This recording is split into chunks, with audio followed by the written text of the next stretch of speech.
اللہ رب العالمین قرآن مجید کے اندر ارشاد فرماتا ہے اقیموا الصلاۃ وآتوا الزکاۃ، اے لوگوں پانچوں وقت کی نماز کو ادا کرو۔ اے لوگوں جب تمہاری مال میں زکوٰۃ فرض ہو جایا کرے تو تم اپنے مال میں سے زکوٰۃ کو نکالا کرو۔ آج ہم اور آپ اس آیت کریمہ کو بھی سنا کرتے ہیں، اس آیت کریمہ کو بھی سننے کے باوجود ایک انسان پانچوں وقت کی نماز کو ادا کرنے کے لیے تیار نہیں ہے۔ مسجد کے مینارے سے آوازیں آتی ہیں حی علی الصلاۃ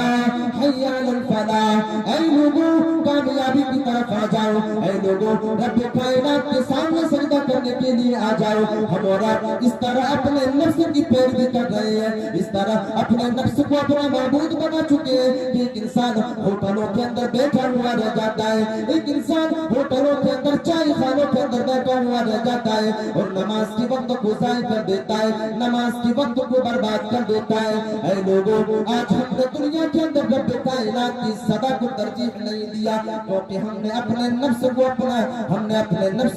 الہ بنا لیا ہے، ہم اپنے نفس کی غلامی میں اپنی زندگی کو گزار رہے ہیں۔ اللہ رب العالمین ایسے ہی لوگوں کے بارے میں اس آیت کریمہ کے اندر واضح کر رہا ہے جو انسان اللہ کے علاوہ کسی اور کو اپنا معبود بنا لیتا ہے، یہی ہے وہ انسان جو کبھی اللہ رب العالمین سے محبت نہیں کر سکتا اور جس کی دلوں کے اندر اللہ رب العالمین کی محبت موجود نہیں ہوگی، وہ انسان کبھی اس دنیا کے اندر اپنے آپ کو گناہوں سے نہیں بچا سکتا ہے، وہ انسان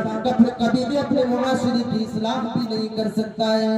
اللہ کی محبت یہ اصلاح معاشرہ کی اصل بنیاد ہے۔ جب تک ایک انسان اللہ رب العالمین سے محبت نہیں کرے گا وہ انسان اپنے آپ کو گناہوں سے بھی نہیں بچا سکتا۔ جب تک ایک انسان اللہ رب العالمین سے نہیں ڈرے گا وہ انسان گناہوں سے اپنے آپ کو نہیں بچا سکتا۔ وہ انسان جو بے نمازی میں اپنی زندگی کو گزارتا ہو، وہ انسان جس کے مال میں زکوٰۃ فرض ہو جانے کے بعد اگر اپنے مال میں سے زکوٰۃ کو نہ نکالتا ہو، بھلا یہ انسان اپنے آپ کو گناہوں سے بچا سکتا ہے؟ ہرگز نہیں بچا سکتا۔ اور ایک آیت کریمہ اللہ رب العالمین قرآن مجید کے اندر ارشاد فرماتا ہے یا ایھا الذین آمنوا لا تأکلوا اموالکم بینکم بالباطل۔ اللہ رب العالمین اس آیت کریمہ کے اندر بھی ایک قانون کی طرف اشارہ کر رہا ہے۔ اللہ رب العالمین اپنے حکم کو نافذ کر رہا ہے۔ اے ایمان والو تم دوسروں کی مال کو باطل طریقے سے نہ کھایا کرو، تم دوسروں کی مال کے اوپر ناجائز قبضہ نہ کیا کرو۔ آج اپنے سماج کے اندر تائرانہ نظر دوڑائے،